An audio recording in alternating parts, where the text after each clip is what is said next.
Menteri Keuangan Sri Mulyani mempertanyakan pernyataan Menko Polhukam terkait aliran dana janggal sebesar 300 triliun rupiah yang disebut ada di kementeriannya.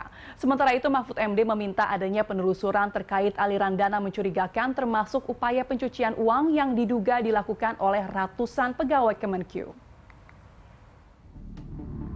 Seakan tak selesai pada kasus yang menjerat pejabat Ditjen Pajak Rafael Alun, isu aliran dana janggal sebesar 300 triliun rupiah pada Kementerian Keuangan kini menjadi sorotan publik setelah Mahfud MD menyebut ada aliran dana fantastis pada wilayah Kementerian Keuangan.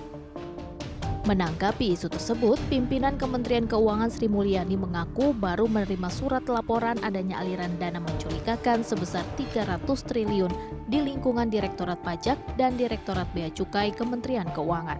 Menurut Sri Mulyani, surat yang diterima kementeriannya dari PPATK hanya berupa jumlah surat dan daftar kasus yang ditemukan PPATK, bukan rincian transaksi mencurigakan senilai 300 triliun rupiah. Sampai siang hari ini saya tidak mendapatkan informasi 300 triliun itu ngitungnya dari mana, transaksinya apa saja, siapa yang terlibat.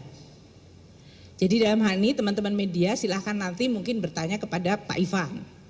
Karena sampai hari ini di surat yang Pak Ivan sampaikan kepada saya hari Kamis, surat tersebut menyangkut jumlah surat yang disampaikan PPATK pada kami dan list dari kasusnya, tidak ada angka rupiahnya.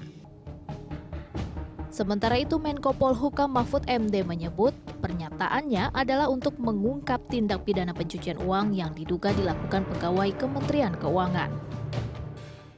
Tapi sebenarnya saya kan ketika ngomongkan 300 triliun itu bicara tentang pencucian uang. Bukan korupsi. Coba dibuka lagi semua. Ada transaksi aneh yang melibatkan sekian ratus pegawai Kementerian Keuangan, ya, yang diduga sebagai pencucian uang, bukan korupsi. Nah, yang saya katakan itu ingin menegakkan undang-undang tindak pidana pencucian uang. Yang itu bukan hanya di sini, yang ada menurut saya di berbagai institusi. Itu hampir setiap proyek itu ada pencucian uangnya. Saya mungkin dapat uang jasa taruhlah gratifikasi mungkin kecil-kecilan sehingga bisa dianggap wajar, itu tidak perlu ini gitu. Tetapi yang disetor ke keluarganya, ke perusahaannya, ke anaknya, itu menurut ilmu intelijen keuangan itu harus diperiksa dan itu ada undang-undangnya. Nah selama ini tidak ada yang memeriksa itu. Terkait akan kecurigaan aliran dana janggal berjumlah fantastis di kementeriannya, Sri Mulyani pun akan melakukan koordinasi secara kooperatif untuk menelusuri hal tersebut. Dan jika benar data itu terbukti dan sesuai fakta yang ada, dirinya akan melakukan penindakan tegas, seperti yang dilakukan terhadap pejabat Direktorat Jenderal Pajak DJP Rafael Alun Trisambodo. Tim Liputan BTV. Sementara itu, Menteri Keuangan Sri Mulyani juga mengungkapkan laporan transaksi janggal di kementeriannya. Diketahui ada 1.200 laporan oleh whistleblower, di antaranya laporan yang sudah terverifikasi. Kita menerima jumlah dari laporan whistleblower, nanti angkanya yang terakhir saya mungkin lebih dari 1.200-an. Dan itu kemudian kita akan verifikasi mana-mana yang merupakan whistleblower yang legitimate ya dalam hal ini, karena tidak semua aduan itu kemudian adalah menjadi sebuah kasus yang legitimate.